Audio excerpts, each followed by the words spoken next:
Good evening, everyone, and welcome. My name is Rudy Page, and welcome to our Healthy Living and Lifestyles dialogue. And this is about men's healthy living and their lifestyles. And we are where we are. So these days we talk about social prescribing. And social prescribing is about the collective responsibility in our community. It's a holistic approach to people's health and well-being. So that includes economic, it includes belonging, mental, physical, and spiritual health. And social prescribing works for a wide range of people, including people with one or more long-term conditions who need support with their mental health, people who are lonely or isolated, who have complex social needs which affect their well-being. And tonight you're going to hear from what we call our trusted messengers. And they'll each give a presentation, and then we will have a narrative around that. And the trusted messengers really emerged from during the COVID pandemic, where we knew it was important that our communities, the African and Caribbean population groups, needed to hear from people who they trusted from across the community. And they were there to inform, reassure, so that our communities could make their choices. So there are some key questions that you'll hear that will be answered by our speakers tonight. And those key questions on this dialogue are: what are the mental health and well-being challenges that our community solves for itself? I'll say that again. What are the mental health and well-being challenges that our community solves for itself? What actions need to be taken to improve the feeling of community health and well-being? It will also let us know about some of the best ideas for improving the quality of services provided by the community for improving its mental health and well-being across the generations. And we will also be considering what are the best and most effective pathways for improving access to our own community well-being service providers. So tonight, in particular, there will be a strong focus on spiritual care and spiritual health, spiritual well-being, prostate health, diet, nutrition, exercise, and also dementia as well, and the importance of music therapy, particularly within Caribbean communities. And then generally there'll be a dialogue around those topics. So I'm really pleased. So good evening, everyone. Hope you're all well. Good evening. Good evening, Rudy. Thank you very much. So I'd like to open up this dialogue with Bishop Francis Wahenya, and then we'll go to Pastor Gladstone Reevers. Good evening, Bishop Wahenya. It's over to you for your 7 to 10. Thank you very much, Brother Rudy, for inviting me to participate in this forum. And thank you, my fellow trusted messengers, for being here for each other and for the communities we represent. My name is Bishop Francis Wahenya, as Brother Rudy has said. I am the presiding bishop of Household of Faith Ministries, a Pentecostal charismatic church in Kenya, which I had the grace to pioneer in the 70s. And I'm also the General Secretary of Global Alliance of Churches Association, which is an umbrella body for independent, charismatic, and Pentecostal churches, giving guidance, support, empowerment, training, and recognition to churches and church leaders. And may I start by saying that humanity stands on 4 important pillars, namely physical, intellectual, emotional, and spiritual well-being, which must be considered holistically at all times. So the first thing that Brother Rudy asked us to look into is the common mental health and well-being challenges that our community faces. And for me, that would include, but not limited to depression, would include anxiety, self-harm, eating disorders, and phobias. And it is surely not unreasonable to believe that most of the people who have these challenges suffer from lack of access to what I would consider a robust healthcare system. And many of these people, despite coming into contact with or belonging to local communities of faith, always struggle with questions about God, about suffering, and probably about life and death. And convincingly, our local communities of faith can address and respond to these challenges. And they can do that by demonstrating the love of God through training, through equipping, and empowering our members as healthcare workers. I always say many times that all believers are ministers in our churches. And so we have, as community leaders, we can always say that every worker is a healthcare worker, every member is a healthcare worker. And all of us together can team up and get somewhere. But the sad reality is that we have fragmented concepts of health, which have seriously hindered us from promoting and practicing holistic health, because we leave the body to the doctor, and we leave the mind to the psychologist. We leave the soul to the spiritual leaders, and then the socioeconomic to the socio-scientists and the politicians. And when we fragment these health concepts of health like this, it doesn't work unless it is done holistically. But as Christians, I think we have the responsibility to break away from such fragmented and unbiblical concepts by sharing and demonstrating the whole gospel to the whole person in the whole community, as commissioned by our Lord Jesus Christ, and as demonstrated by the apostles in the first church. Let me just give examples of 2 people in the Bible who suffered mental illness, just to qualify that many times when people have problems, they come to pastors and they have no idea where pastors go to when they have problems. And so we have problems as much as our members have problems. And we have 2 typical examples in the Bible. The first one is Prophet Elijah. And we can get this in 1 Kings chapter 19, verse 4, where we can see Elijah suffered mental health during his conflict with Queen Jezebel. And this resulted in him fleeing his country, isolating himself, and wishing to die. Now, God dealt with Elijah's mental issue by first addressing his physical needs. Sometimes we don't do that. We go straight away to the mental problem. But God solved Elijah's mental issue by first of all meeting his physical needs. He started by feeding him. And number 2, he gave him time to sleep. And that is recorded in verse 5 and 6. After feeding him, he gave him time to sleep.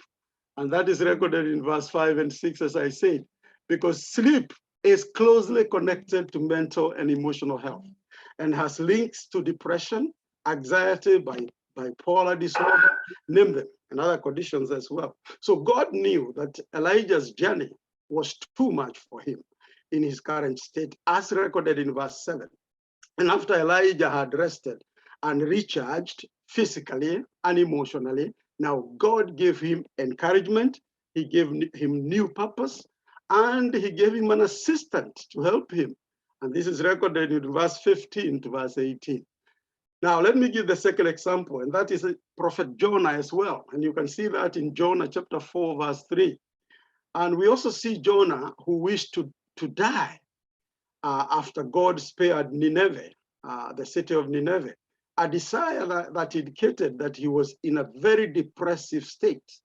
Now, God dealt with Jonah's depressive state by causing the sun to beat upon him, making him so uncomfortable that he wished to die.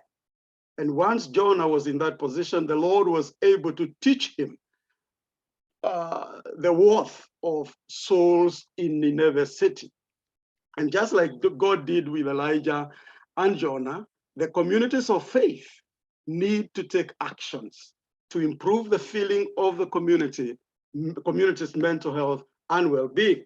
And that was the second question that Rudy threw to us. And we can be able to do this by actually teaching people on ways to relax and reduce stress. We have so many pastors who are even depressed today, and teaching also people to find ways to learn and be creative. The problem is we are doing everything the way we have been doing for centuries. And we must also ensure that we spend time in nature. You can see God, what God did with Jonah. He grew a tree and Jonah sat under that tree. So nature is critically important to us, and ensuring that they connect with others to avoid being lonely like Elijah did and going to hide in the cave, and ensuring that they also look after their physical health and get enough sleep. Now, in some cases, outside spiritual forces have direct effect on our mental health. We can see this in King Saul, who suffered distress as a result of evil spirit tormenting him. And that is recorded in 1 Samuel chapter 16. He only found relief when David came and played Rael on him and the Spirit of God came upon Saul. But the Bible gives guidelines on attaining and retaining good health. That's why Paul says in Philippians chapter 4, verse 8, finally, brethren, whatever things are true, whatever things are noble, whatever things are just, and whatever things are pure, whatever things are lovely, whatever things are of good report, if there is any virtue, and if there is anything praiseworthy, meditate on these things. These are the best sources of mental health illness. We have Jesus' example who said we must break our busy lives by focusing on spiritual matters.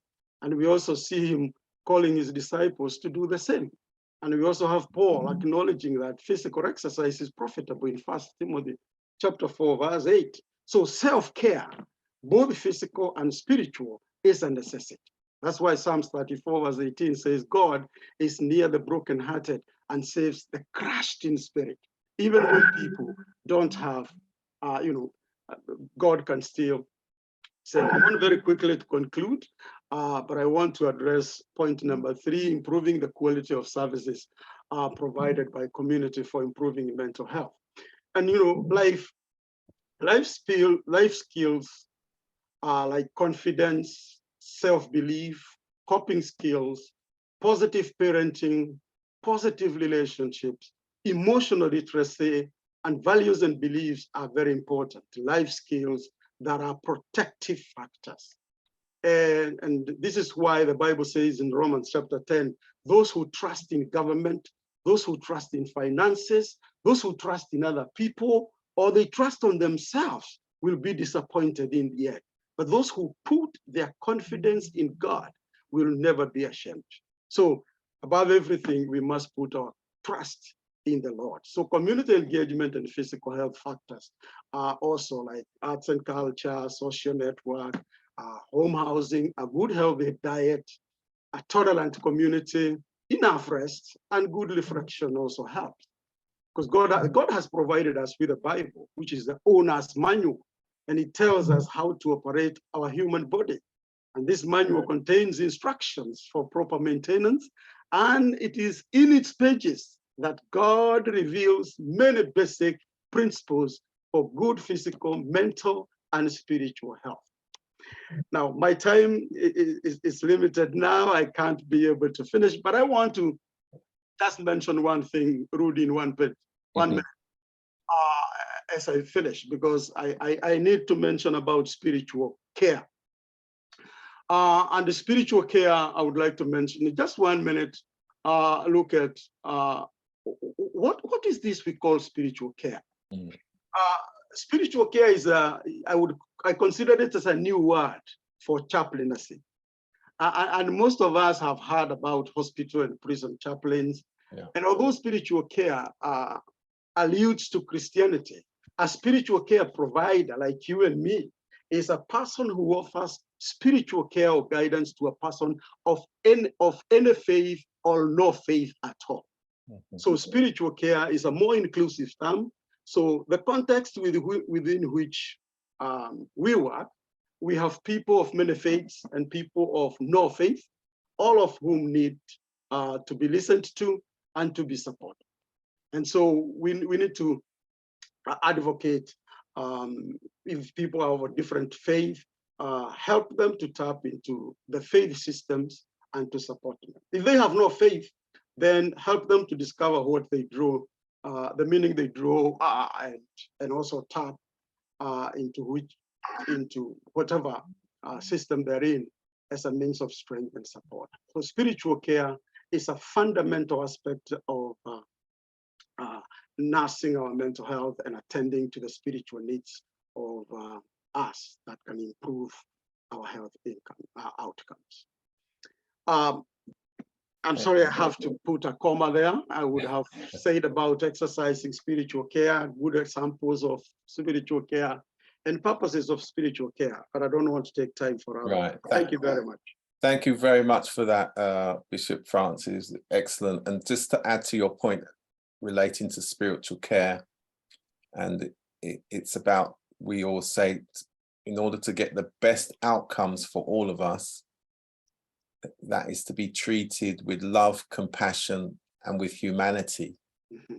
So of course that's got nothing to do with whatever your belief may be. Yes. So thank you very much, and you really set the ground quite firm there. Before we go to Pastor Rivers, has anybody got a quick point to make on anything that they've heard from Bishop Francis before we go to Pastor Rivers? Okay, Pastor Rivers, let's go to you, please. Thank you. Okay. Thank you, Brother Rudy. Thank you, and thank you for this invite. And greetings all. Greetings. I'm Gladstone Rivers, pastor of the Church of God of Prophets in Enfield. I also serve as the Assistant Regional Overseer for Region 1, London Region 1 North. My task is to share briefly on perspective on spiritual care. What is meaning by spiritual care? And briefly, spiritual care is to tend to a person's spiritual or religious need as he or she copes with illnesses, losses, grief, pain, helping him or her to heal emotionally as well as physically. It's also to rebuild relationship and regain a sense of spiritual well-being. Spiritual care aims to address the total man by seeking input and support of everyone as the Lord our God shall call. Man is a triune being comprised of body, soul, and spirit. According to 1 Thessalonians 5:23b, I pray God, your whole spirit and soul and body be preserved blameless unto the coming of our Lord Jesus Christ. In 1 Corinthians 15:45, The first man, Adam, was made a living soul. The last man was made a quickening spirit. And therefore, somehow we see that the move of God upon one's life will certainly bring change. Man, therefore, is a spirit with a soul and lives in a body. Genesis 1:27 says, so God created man in his own image. In the image of God created he him. Male and female created he them. And 1 John 15:9, as the Father hath loved me, so have I loved you. Continue ye in my love. Therefore, we all owe it. We owe it to our fellow men to reach out and to help others in need. We may look at the chaplain, as was mentioned by our foregone speaker, a wonderful presentation. We may look at pastors and bishops, and you name it, but every man has a duty to his fellow men and to offer care as led by the Lord. What's the difference then between this thought of body, soul, and spirit? The soul is reflected in man's personality. It refers to the part of man that connects and communicates with God. The spirit differs from our soul because our spirit is always pointed toward the exists and is exclusively for God, whereas our soul can be somewhat self-centered. Your spirit is a part of you that is not physical and that consists of your character and feeling. The human spirit is virtually indestructible. So the body has within it the soul, and some may term this as the mind, the emotion, the will. And centered in all this is the spirit of man. So in terms of perspective in this case, perspective is the way that one looks at something. It is also an art technique that changes the distance or depth of an object on paper. An example of perspective is, for example, the farmer's opinion about the lack of rain. You will hear people complain at times, rain is not falling. And then when it starts to fall, they will say too much rain is falling. An example of perspective is a painting where the railroad tracks appear to be curved into the distance.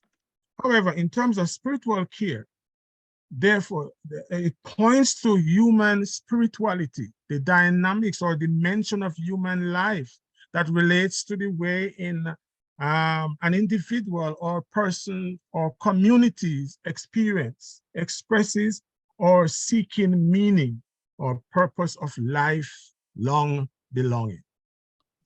The purpose of spiritual care points to awareness of self, of relationship with others, with creation, with the finitude of life, and the search for meaning, for transcendent, and to be cared for. On meeting the spiritual needs of an individual, this can lead to physical healing, reduction of pain, and personal growth. The caregiver, health practitioner, or person providing spiritual care experience low stress or less burnt out. Therefore, addressing the holistic needs for the individual requires such a person to address emotional as well as physical needs. We observe that it's important to understand that our fellow men around us do have needs, and they need us to be there for them. The body, as we mentioned, sets up with a body, soul, and spirit, man being a triune being. Within the body, it deals with tensions, headaches, migraines, nervous stomach conditions, ulcers, skin rashes, asthma, you name it. All these kind of ailments that goes against man. While the soul deals with man's personality, is inferiority, insecurity, inadequacy, guilt, worry, doubts, and fears. But the spirit of man points to salvation, points to man's assurance, man's security, man's acceptance, man's total commitment to God and the world. Therefore, in dealing with mankind, we aim to focus on the total need, not just the dare for food, but for health and for spiritual well-being. And so with this, I trust that within this thought tonight, we have derived something. It is widely recognized that the spirit is a natural dimension of what it means to be human. Amen. The awareness of self, awareness of relationship with others, and the creation of finitude of life, and the search for meaning, for transcendent, and the need to be acknowledged, to be accepted, to be valued, to be loved. Many in society doesn't feel that they are being cared for, but we have a duty to reach out to them. And to whatever sector of life they may be in, we are there. Many will report profound experience of wonder and joy, inner peace, transcendency, and connection to nature and others in ways they can only describe as spiritual. Therefore, God will enable us as we attend to his call to meet the needs that are there. Sometimes it may not be easy. And so as also the foregoing speaker mentioned that the minister, the pastor, the bishop, some may only look to them, but sometimes some people that God will use may never be appointed by anyone. But that person will feel the urge, will feel the call, and will reach out in his or her own way, and by so fulfilling the call and the will of God. Because this is all about the plan of God for mankind, for the betterment and the welfare of everyone. Thank you. Thank you very much. Thank you very much for that. Very enlightening, and it really built on what our first speaker laid out. So what I'm going to do now is go straight over to Vasco Stevenson, who I know will grace us with his profound thoughts, as usual, on all topics. Thank you very much, Pastor. It's over to you, Vasco. Thank you, Rudy, and congratulations and thanks to the previous two presenters. And I must say, this is a forum that I'm delighted to be in. I'm a little bit different from the two previous speakers in that they approached it from a spiritual perspective first, but then they talked about things that really I'm involved with. They talked about the physical aspect of life. They talked about nature connecting with God, okay, and all of that. But I'm going to start by looking at the prostate first and then come into the spiritual part of it at the end. So I've got the first call on the physical aspect, whereas they had their first call on the spiritual. Okay, so yes, in our community, we have a lot of people who suffer from prostate issues, okay?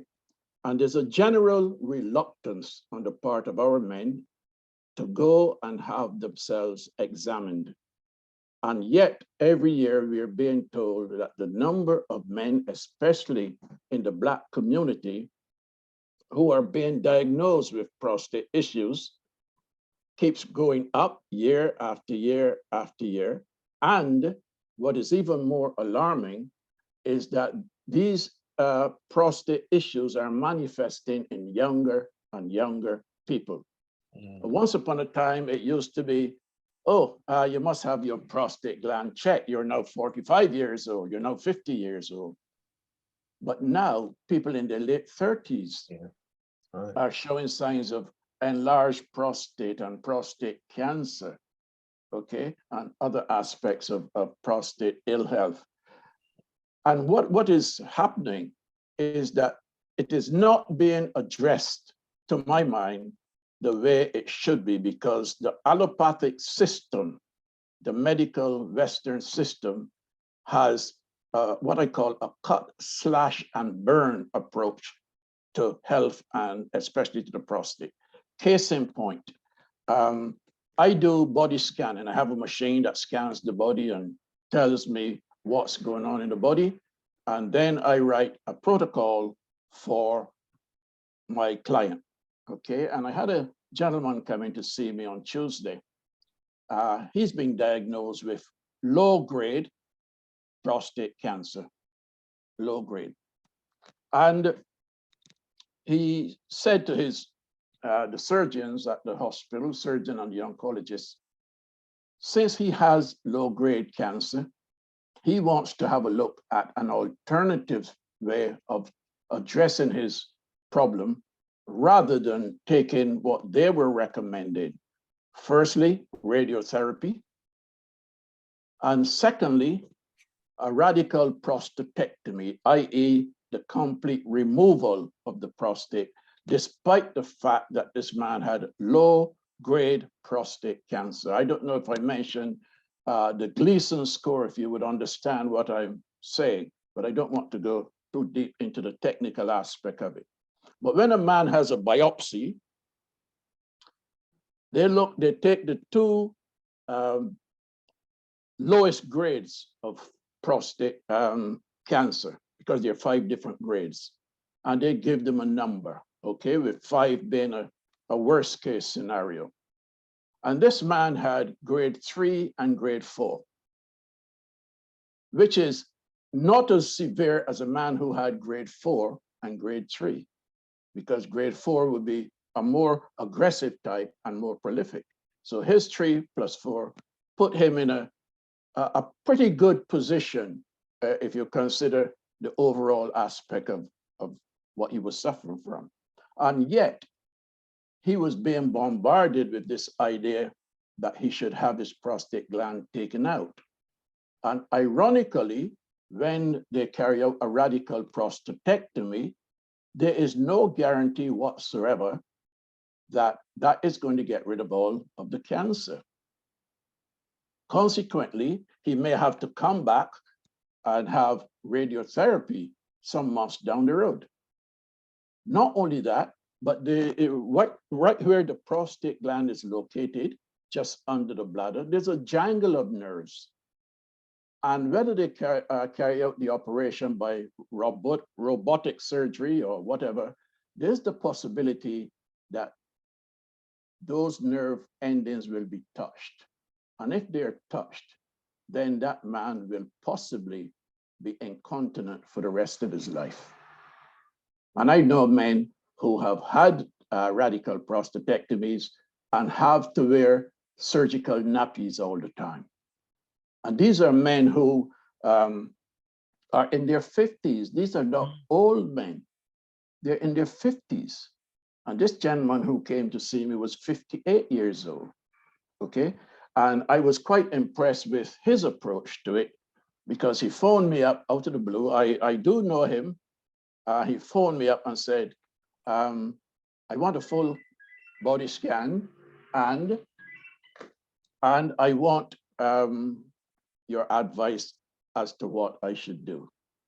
And I sat down and had a frank conversation with him, explained to him what he was going through or would go through had he gone down the allopathic route.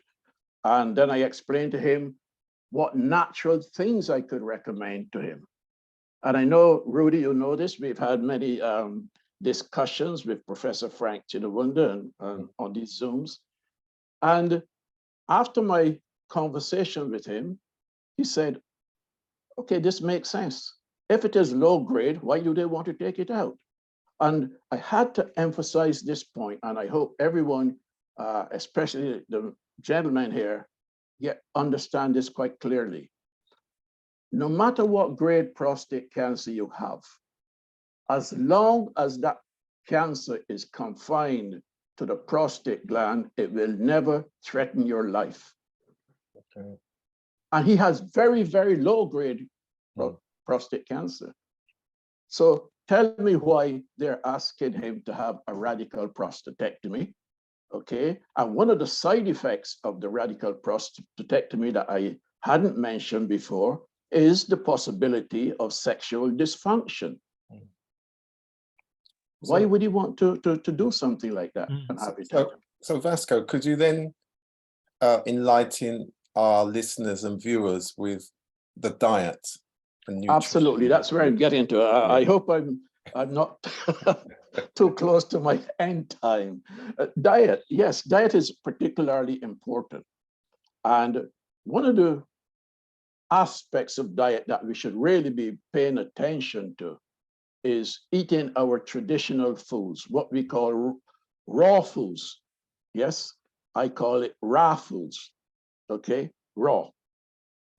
Green stuff, your spinach, which is full of zinc. Zinc is particularly important to the prostate. Sweet potato. We should cut back on the animal products as much as we can, if not get them out of our dietary regime completely, okay?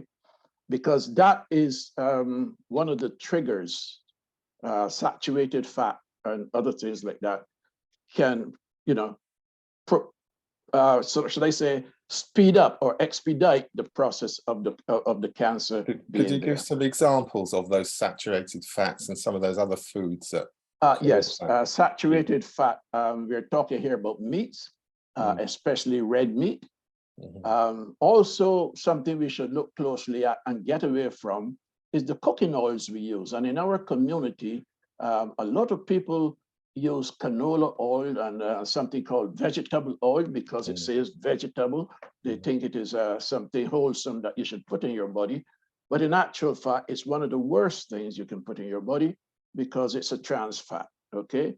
Most of those oils are sitting there in the supermarket odorizing, yes, being stale, but they put an odorizer in so that you wouldn't smell that. And that oil is not conducive to good health of any sort. And treating the body holistically, I'll tell you what is happening now. I get a lot of men talking to me about lack of sexual activity. As you know, one of my presentations, I do quite a lot of presentations, and one of them that a lot of people are asking for is entitled The Spirituality of Sex, because sex is a spiritual act. That same energy that we use as sexual energy is actually a spiritual energy, okay? And this is why I advocate to people on my radio programs. I tell them point blank, you should not be promiscuous because it's a spiritual act. You're not to go flitting around like the prodigal son, wasting your substance willy-nilly, okay? You should have sex in a one-to-one relationship with one person. And that's how I put it out there. I even go a little bit further and talk about, you know, sending your semen into the world, that kind of stuff. Because zinc, about 80% of the zinc in the human body is in the prostate gland. And every time a man sends his sperm into the world, he's losing zinc from his prostate. And it is zinc that not only helps keep the prostate healthy, but also any children. If a man is low in zinc, his children are going to be weak when they're born. So that keeps the prostate gland healthy. So I would recommend that men eat the green stuff that they don't like, you know, cabbage, spinach, broccoli, cauliflower, those kind of things. They take certain supplements. Zinc is the most important one. We should also take potassium for low blood pressure, okay? You know, when it comes to blood pressure, we always think in terms of salt and sodium. Well, the first thing we should think about is potassium because, you know, they're fighting for space in the body and potassium lowers your blood pressure, okay? Turmeric, perhaps the best herb in the world. And again, a lot of people don't understand that when you're using turmeric, which is good for overall health, prostate health and heart health and all of that, you should always use it in conjunction with black pepper. because these two work synergetically to create a positive outcome in your body, okay? And so what I'm getting at here is cut out the trans fat, cut out the saturated meat, okay? And get down to the raw vegetables, get down to some herbs and spices. Brazil nuts, eat 2 Brazil nuts per day, full of selenium, but you shouldn't eat more than 2 because too much selenium is not good for the body. Tomatoes, full of lycopene, which is very good for the prostate, all right? And if I want to go a little bit deeper into the tantric aspect of sex, which I said is a spiritual act, and which centers around the prostate as well. In the East, there is a religion called Taoism. And part of that is that when a man is being intimate, he should only send his sperm into the world 2 out of 10 times. In other words, he should practice what is known as semen retention, because in doing so, what he's doing, he's keeping lots of vitamins, phosphorus, the B vitamins, zinc, and all of that in his body. And what happens is that the body reabsorbs these. They go back into the prostate, into his bones, and keeps his bones strong, and into his brain. Those are the 3 parts of the body that this goes back into. So what I'm suggesting is, A, men, especially men of African origin, should have the 2 tests, not the 1, 2 tests now, the PSA blood test, prostate specific antigen, and the digital rectal examination, the DRE, which, men become homophobic when they hear about that, because it involves inserting a part of a finger into the back passage. So now at age 40, I think every man should go and have both of those tests, not 1, okay? Both of them, right? And when the nurse or the doctor inserts that finger, which has a glove on it, incidentally, and a bit of lubrication, she's just feeling the outside of the prostate gland to ensure that there's no rigidity or hardness there, which would indicate not necessarily cancer, but a tumor. So you get a tumor first, and then that tumor becomes cancerous, okay? So that's what she's trying to do. And if perchance you have to go and have a biopsy, here is something else that a lot of individuals don't really know. They will just go and the doctor will say, oh yes, we do a biopsy, but there's a special type. There's an MP MRI that you should have, okay? Because instead of randomly going all over the prostate, picking bits and pieces out to send to a lab, it is a targeted approach. So they know where the cancer is, and they can then take out bits of that cancer to see what grade it is. And I would advocate any and every man, once he gets to the age of 40, to go and have both of those tests. And for my client, I am recommending a prostate-specific diet and prostate-specific herbs and spices that work synergetically to improve his prostate health, and I would say get rid of his cancer. Although having said that, I have to be very wary of how strongly I emphasize that in this day and age, okay? For reasons I'm certain you understand. Thank you very much for that. But yes, it is a spiritual act, the sex act, and the prostate gland plays a very important part. And men can help themselves quite easily. When you get up in the morning and you say your prayers or you meditate, which I do. And this morning when I got up, first day I started meditating at 10 minutes past 7. I said, okay, I'll do it for 20 minutes. And when I came out of it, it was 10 minutes past 8. I'd been there for an hour. But one of the things you can do after that is go and do a few squats. Yes. Because squatting helps the prostate. Remember, you have pelvic floor muscles that as a rule do not get exercise. And if you don't exercise them, muscles become weak. So do a few squats which benefit the prostate gland, and of course, eat proper well-cooked food. Thank you. Okay, tomatoes with lycopene, add some turmeric with black pepper, a bit of selenium, and should I say apricot seeds? I'm going to say that, yeah, Okay. because So- that contains something called vitamin B17, which has tremendous anti-cancer properties. That's why it Excellent. was banned in certain countries. Okay, so thank you for that, Vasco. And at some point, we will come back to what you termed as a prostate-specific diet. Yes. And I really think that that's something that in the future we will promote on its own and build up the various choices of food that are specific to the prostate. And it's the Yes, first we time have to I've work heard on that kind of description. So we have thank to you work for on the that. premise that prevention is better than cure. We can't Absolutely. prevent it from swelling, but we can reduce the risk of it becoming cancerous. Absolutely. Right. Colin, Yeah, we're is going this to come to you now. regards to my question, because I've got a raised hand? Yeah, absolutely. Yeah, just to Vasco. I understand that they were looking at 3D CAT scans as a Yes. more accurate method of diagnosis. Yes, they were looking at it, yes, but there was no positive outcome from it, to the best of my knowledge. Okay. Thank you. Okay. We've got good that you've been able to join us, Owen.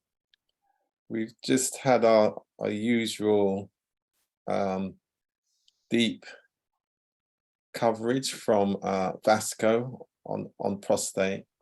So what we're going to do, we're just actually moving to talk about dementia. So I'm not sure if you were able to hear much of Vasco's presentation.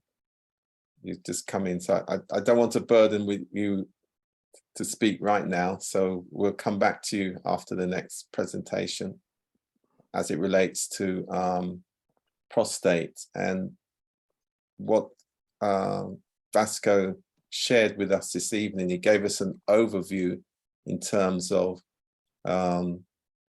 it's getting younger now in terms of men, in terms of when it comes to having to deal with issues around their prostate health.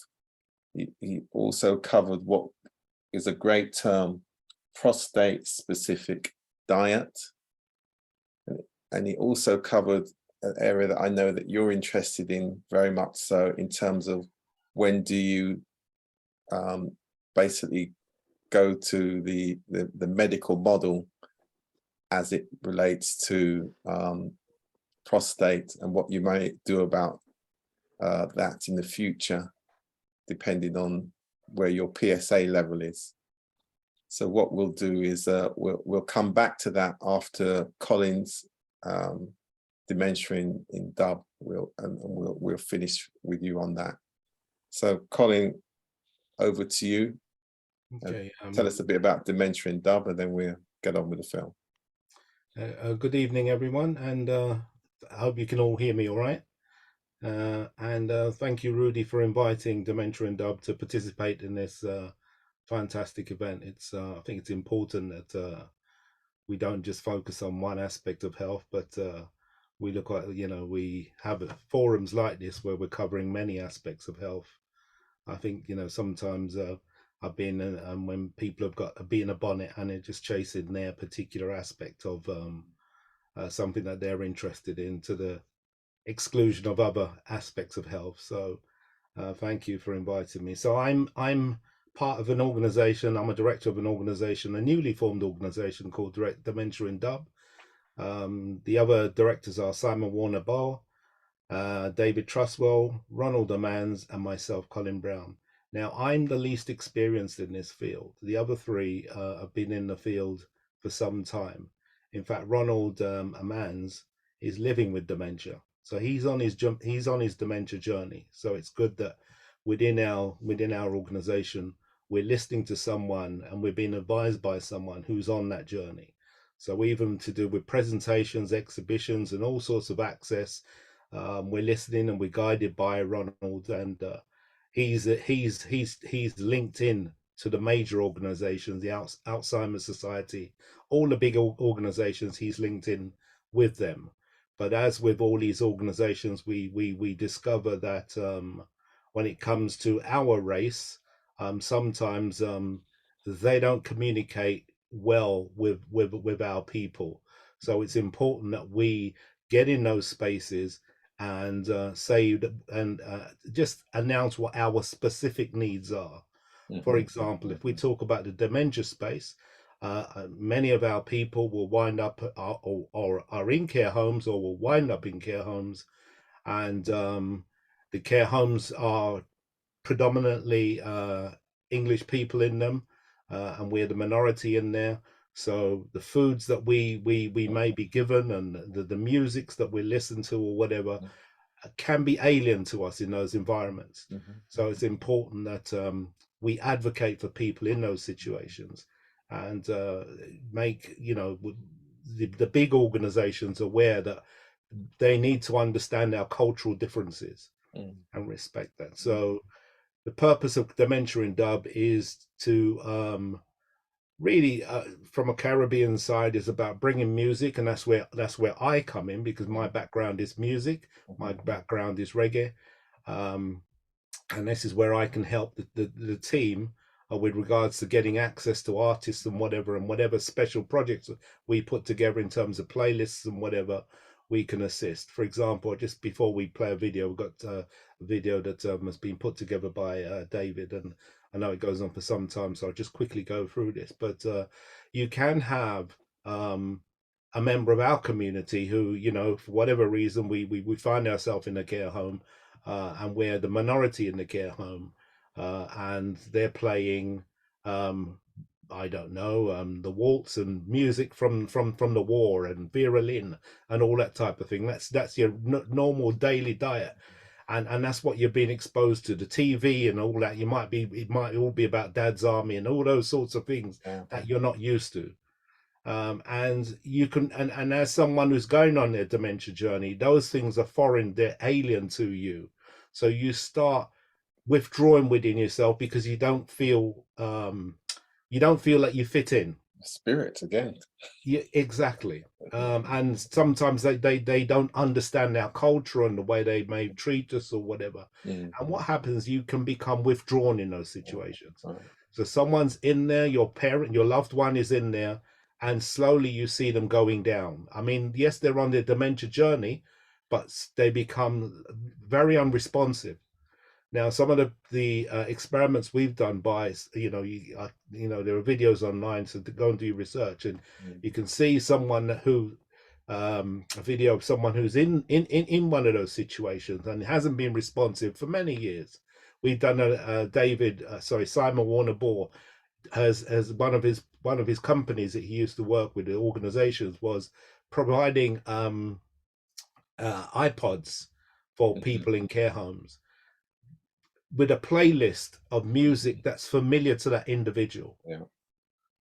And generally going back to your youth, that's where you get the stimulation from, those sounds from your youth period, the formative period, if you like. And you can see someone, the transformation from someone that's sitting in a corner, not responsive, all of a sudden become animated, because now they're hearing something that they're familiar with. And and long after you take the headphones off of that person, they're still engaged. It's very transformative, and that's such a simple thing. Such a simple thing. And you can see the motivation towards self-care then, can't you? It's transformative. So that's what we're about, and we're about having discussions, and we see ourselves as a hub. So David covers quite a bit, so I don't want to take up any more time, but go to the video. Are you going to play the video, Rudy? I'm going to play the video now. And also, I must say, I must commend Reggae Fraternity UK for doing that as well, because it's not something we always see, you know, organizations, particularly related to business, as it relates to the Caribbean community, also involved in that wider holistic mission for the well-being of the community. So as an organization, you should certainly be recognized for what you're doing. It's excellent work. So let's quickly go to the video. It's about 9 minutes long, so we just quickly let's.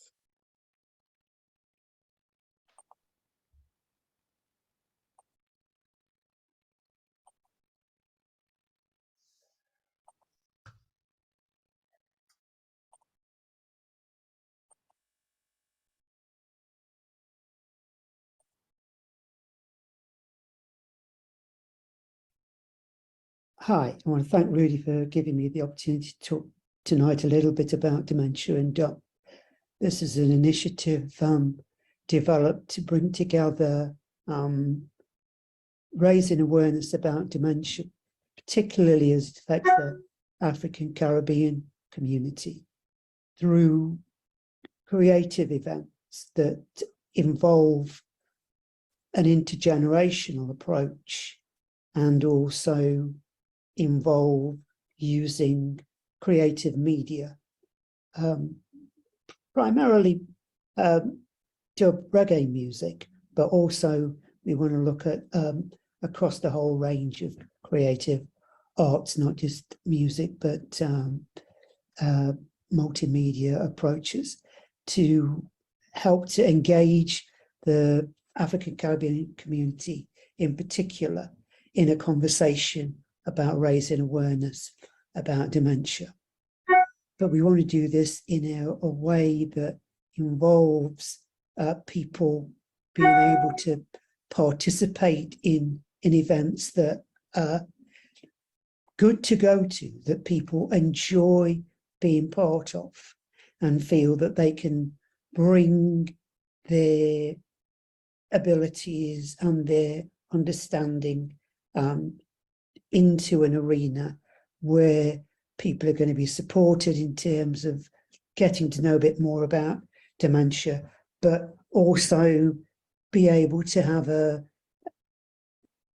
conversation with people about their concerns. And that's going to be things like, I think,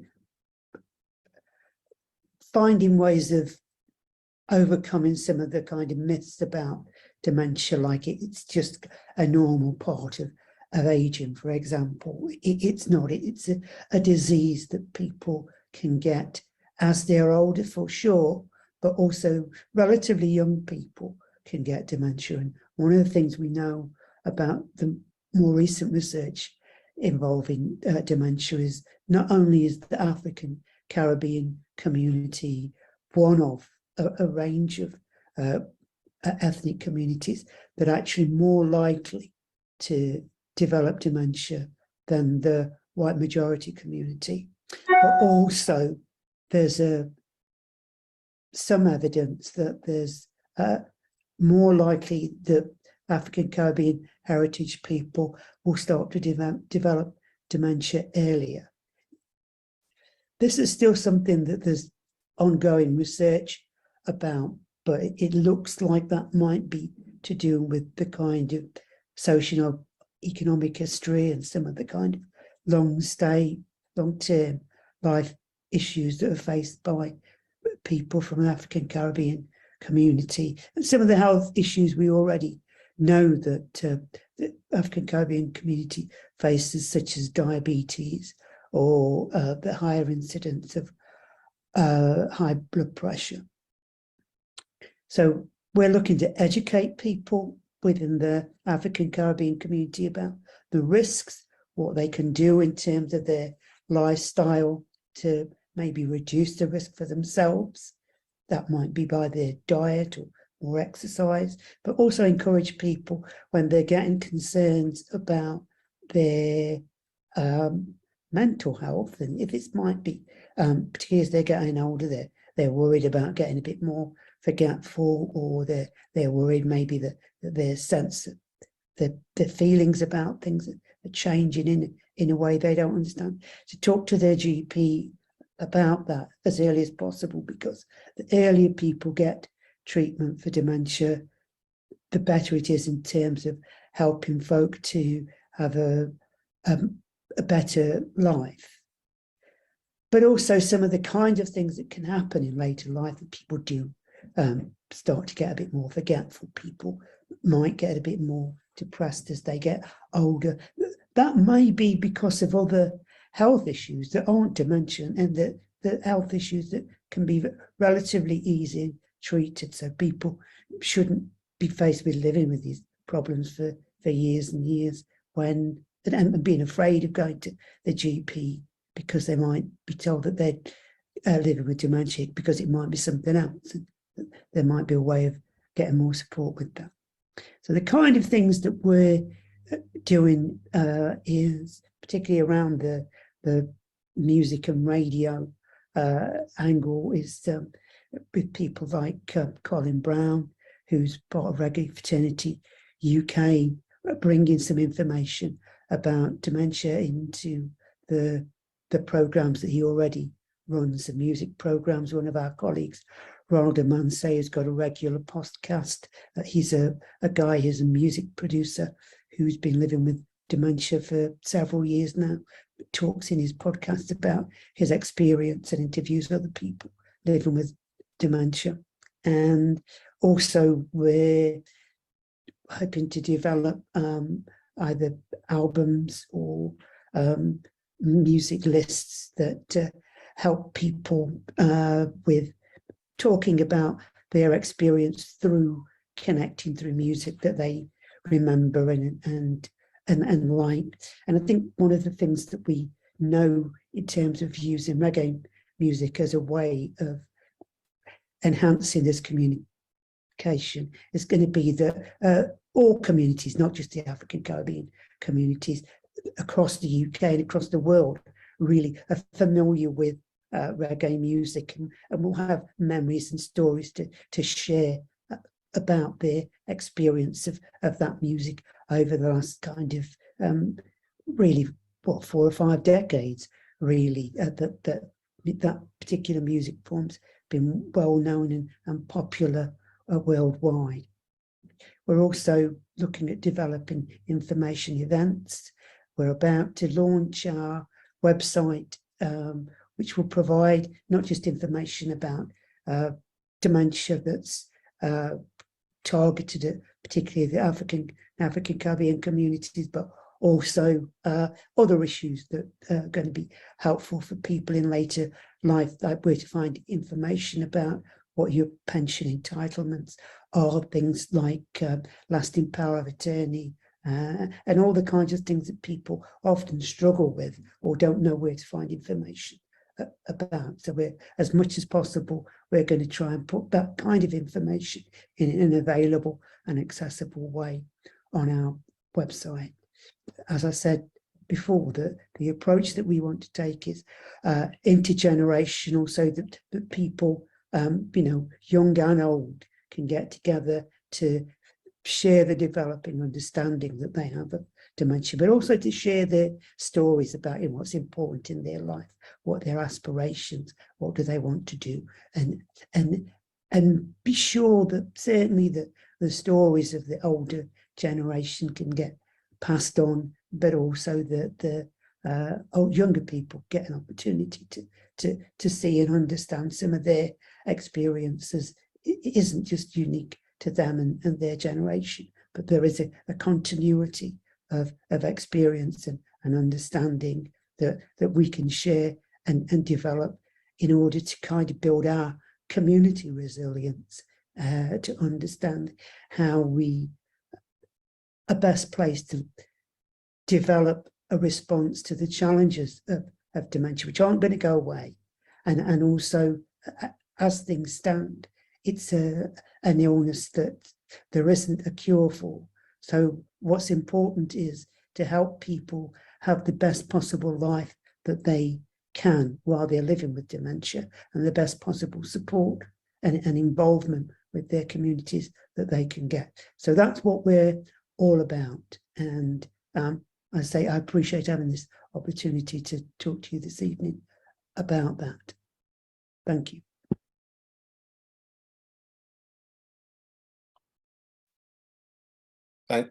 Thank you very much. That was excellent. And a key word in there was community resilience. And of course, that community resilience comes from being empowered through collective action, or, you know, and taking responsibility for ourselves. And as I said at the top of the program, these types of dialogues now, which we come under the broad term of social prescribing, it's about us recognizing how we get over the challenges that we face through collective action. And so that was a great example from Dementia in Dub, and that collaboration with the music industry is so essential. And I can see the widening of the partnerships with, going back to the work that Vasco's doing as it related to diet as well. And that great point he made about prostate specific diet. And of course, that kind of diet is also specific to dementia, diabetes. So that specific diet that we need for community well-being and resilience, and with the lifestyles, i.e. the music, as Colin said, you know, that we grew up on, it's familiar to us, it's the environment, there's the spiritual side of it as well, just knowing that there's people who care about us regardless of what we believe in, or, you know, what we choose to believe in. And these are the things that the community does for itself. That this is the most important aspect now, where we're heading, you know, over these next few years, you know. So it's excellent. Right. We've basically come to the end. So what I'm going to do, I'm just going to give both Colin and Vasco a last word before we say thank you and goodbye. So Vasco, as always, I'm going to give you the last word, as always, when we're on the same platform. So I'll go to Colin. Over to you, Colin. Yeah, all I'd like to do is just reiterate and say thank you for inviting us to be on this platform. I think it's, as I said already, I think it's so important that as a community, we have our specialist people, individuals that are looking into a particular area. But I think as a community, we need to bring all those specialists together, as you have done here, so that we get the holistic approach. And some of the diets and foods recommendations that Vasco says, they cross it, they cut across, as you said, Rudy, they cut across many other aspects of our health and well-being. So and we need to be just sharing and pooling all this information in our community. I think we are a bit fragmented in that way. Because I see many forums pop up and they're just dealing with one specific thing, and then that group goes away, and never the groups would talk. Even on the sort of prostate side, I hope there are many advocates of, you know, in our community talking about prostate, and I hope I hope they're all talking with each other and sharing across the various boroughs and across the country, so that we get one coherent story. Hope is eternal. Hope. Thank you. Anyway, that's Thanks all a lot, Colin. Vasco, over to you. Last word before we close. You're on mute. I'm very much intrigued because what is getting a lot of traction in this day and age is music therapy. Yes. Yep. And what is also fascinating about it is that, you remember at the end of the Second World War, Goebbels was playing music at 440 hertz, because that has a very negative impact on the brain, and it brings about a lot of agitation, and it can rile people up. Whereas music should really be played at 432 hertz, which has a calming effect. And ironically, it is said that is why Bob Marley played his music at 432 hertz. So one of the simple ways of getting people to be relaxed and all of that is to ensure that the music you're playing is being played at 432 hertz. Yeah, and that would be very therapeutic. But I would also look at something else here. Dementia, Alzheimer's, and all of these mental illnesses are in some way related to insulin resistance. Okay. We in the Caribbean community, we suffer a lot from diabetes. Now, if we were to treat the diabetes properly, yes, through diet and lifestyle, eat complex carbohydrates rather than simple bread and bakes and fish cakes and cake and pone and all of that sugary, you know. Those The nice stuff. things, all those nice stuff. things. Yeah, they're nice things, but they don't do your health any good, do they? No. Yeah. Listen, when I write a program for a person, I say, look, you're allowed to have one naughty day per week. Okay. Okay. Okay. On that day, you can eat this, but eat it in moderation. Eat a bit of cake and a bit of that. But the other 6 days, you stick to whatever protocol that you're advised to stick to. Firstly, they start to lose weight, which is good, very good for diabetes, which reduces insulin resistance. And of course, I would add in something that although there's a lot of anecdotal information about it, it is not generally accepted by mainstream, and that is the use of coconut oil in your cooking as your main oil, rather than canola and sunflower and all those kind of omega-6 oils. Okay, coconut oil. And a classic case is a doctor called Dr. Markland in Florida, whose husband was suffering from Alzheimer's. She went down the medical route and did all this allopathic stuff, and he wasn't getting any better. Not that I'm dismissing allopathic treatments or medicine, understand that. But nothing was happening. And she kept hearing about coconut oil, coconut oil, coconut oil. And she decided, well, I have nothing to lose, give it a try. And apparently after 4 to 6 months of feeding her husband about 4 tablespoons per day in different ways, he showed marked improvement. And it was then that she became convinced that, you know, coconut oil had a beneficial effect on mental health. So look at your diet, eat complex carbohydrates, sweet potato, yes, plantain, chocho, all of those things. Use certain herbs and spices, cinnamon especially, turmeric with black pepper, and make sure you have you're taking in good zinc in your body, at least 25 milligrams per day of zinc, because that keeps the prostate healthy and also the brain healthy. And once you continue to do that, and drink plenty of clean water. And finally, sleep. Sleep is so important. Yeah. Because that little gland in the middle of your brain, your pineal gland, produces 4 main hormones when you sleep at night. Yes?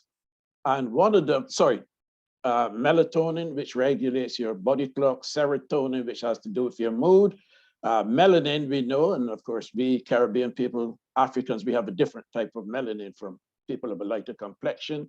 And of course, something called the spirit molecule, dimethyltryptamine, commonly referred to as DMT, okay? And it's called the spirit molecule because the pineal gland allegedly is your connection to source, the creator of God or what have you. And here's something interesting about this DMT. According to some reports, although DMT is present in the body, it is only present in large quantities on 2 occasions. When an egg is fertilized, creating a new life, and when a person dies. So I'm going to ask you, what could that be? What could it be? Could it be the spirit entering the body and the spirit departing the body? Departing, absolutely. Okay, I'll rest my case. Thank you very much for that. But you're welcome. One last thing I have to ask you about, Vasco, very quickly about your scanner. So anybody who wants to use that service, you know, how do they get hold of you? And I think that's quite important. Okay, I'll put my telephone number. Shall I put it in the chat? Yeah, shall I mention you can it do now? that if you just tell us the number as well. 0772 556 7262. Okay. 0772 556 7262. And I must say that I think Colin and I were on a Zoom a couple of weeks back. Were you with Daniel Yubanhu on his Saturday morning thing at 8:30? Were you ever there, Colin? No. No? Well, you've got a twin I there. must have a double. His twin brother. You've got Who a is he? twin. I need got to a twin. eliminate him. Yes, yes. You better Okay. locate him and make his acquaintance, yes?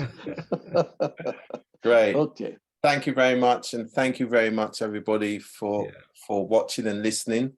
So this was Men's Healthy Living and Lifestyles, and we focused on spiritual care. We focused on dementia. We focused on prostate health. And this show will be rebroadcast again on Fresh FM Radio London. So thank you very much and good night.